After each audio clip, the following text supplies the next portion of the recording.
In a bold move to reclaim classrooms from the grip of digital distraction, Raj Goyle, founder of Phone Free New York, has emerged as a leading voice in the fight to curb smartphone use in schools.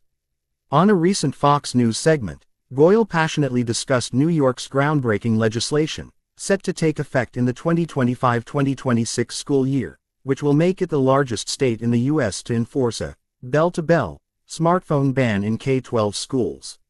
This policy, championed by Governor Kathy Hochul, aims to create distraction-free learning environments, addressing the alarming effects of excessive technology on children's mental health, academic performance, and social development.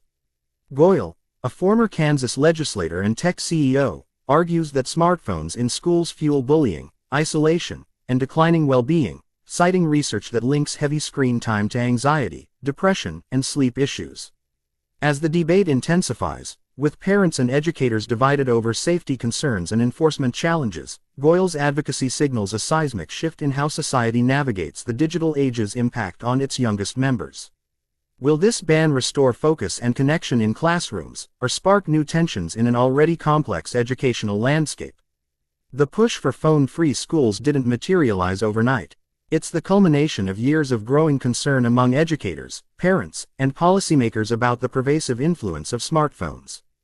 Goyle, a New York father of 2 teenage daughters, brings a personal stake to the issue.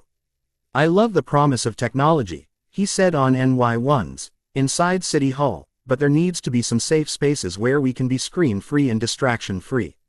His organization, Phone Free New York, has raised significant funding to advocate for policies that prioritize learning and socialization over scrolling. The group's efforts helped persuade Hochul to include the smartphone ban in New York's FY 2026 state budget, a landmark victory that Goyle celebrated as a courageous stand to protect children.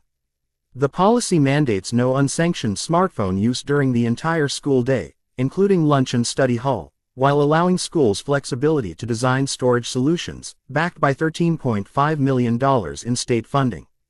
The urgency of this legislation stems from mounting evidence of technology's toll on youth. A 2023 Pew Research Center survey revealed that 72% of high school teachers consider cell phone distraction a major classroom issue. Students, bombarded by notifications, hundreds daily, according to a 2023 Common Sense Media study, struggle to focus, with research indicating it takes a young brain 20 minutes to refocus after using a phone. Beyond academics, excessive screen time correlates with serious mental health challenges. The U.S. Surgeon General's advisories highlight links between social media use and higher rates of anxiety, depression, and suicidal ideation, particularly among girls and LGBT+ youth. A 2023 survey found 51% of adolescents use social media for at least 4 hours daily, exposing them to cyberbullying, body dissatisfaction, and sleep disruptions.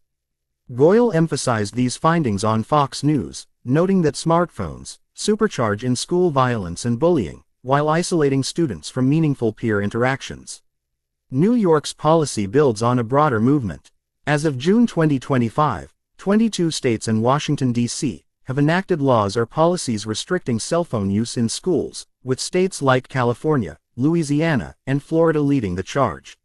Florida's 2023 ban on cell phone use during class time, for instance, led to reduced cyberbullying and improved test scores in some regions, according to a Spanish study cited by the New York Times. Yet, enforcement remains a hurdle. Students often bypass rules with workarounds like smartwatches or dummy phones, and teachers report inconsistent policies across districts. In New York, the patchwork of local cell phone policies, ranging from teacher-managed reminders to strict pouch systems, prompted Hochul's push for a statewide standard.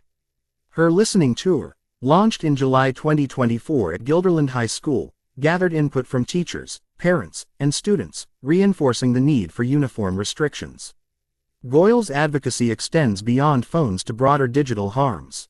He played a key role in passing New York's Safe for Kids Act in June 2024, the first U.S. law to restrict addictive social media feeds for minors. This legislation, which prohibits platforms from targeting under 18 users with algorithmic feeds without parental consent, aligns with his broader mission to safeguard youth from technology's addictive design. Smartphones are designed to be addictive, said Julie Shelfo of Mothers Against Media Addiction, echoing Goyle's concerns. The New York Child Data Protection Act, also signed in 2024, further limits data collection from minors, reflecting a holistic approach to digital safety. Critics, however, question the feasibility and impact of blanket bans. Parents like Carrie Rodriguez of the National Parents Union argue that phones are vital for emergency communication, especially after incidents like the September 2024 Appalachia High School shooting. Rodriguez told Campus Safety magazine that parents cannot rely on schools to effectively communicate during crises, citing delays in information sharing. Some educators, like Dr.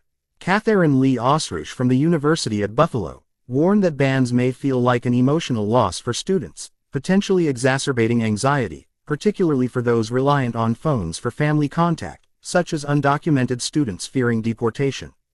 Others argue that phones support educational tasks, like note-taking or accessing resources, especially in underfunded schools where laptops are scarce. Goyle counters these concerns by emphasizing that phone-free policies don't compromise safety. Hochul's plan ensures parents can contact children through school systems, and exceptions are allowed for students with medical or learning needs. Phone-free environments support the mental health of students and teachers, Goyle said, citing Governor Hochul's report, More Learning, Less Scrolling. The report highlights that distraction-free schools foster creativity and socialization, with schools like those in Philadelphia seeing increased student engagement after implementing pouch systems. Goyle's own daughter, attending a phone-free school, spends less time on screens at home, a ripple effect he believes benefits families broadly. The debate isn't just about logistics, it's about redefining how society prepares kids for a tech-driven world. Proponents like Goyle argue that bans teach digital citizenship, helping students balance technology use with real-world connections. Critics, including UNESCO, caution that exposure to digital tools is essential for developing critical skills, suggesting schools integrate technology thoughtfully rather than ban it outright.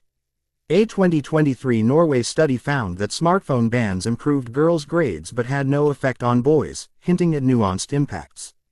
Meanwhile, the National Education Association's 2024 poll showed 90% of teachers support restricting phone use during class, reflecting a teacher-led movement to reclaim classrooms.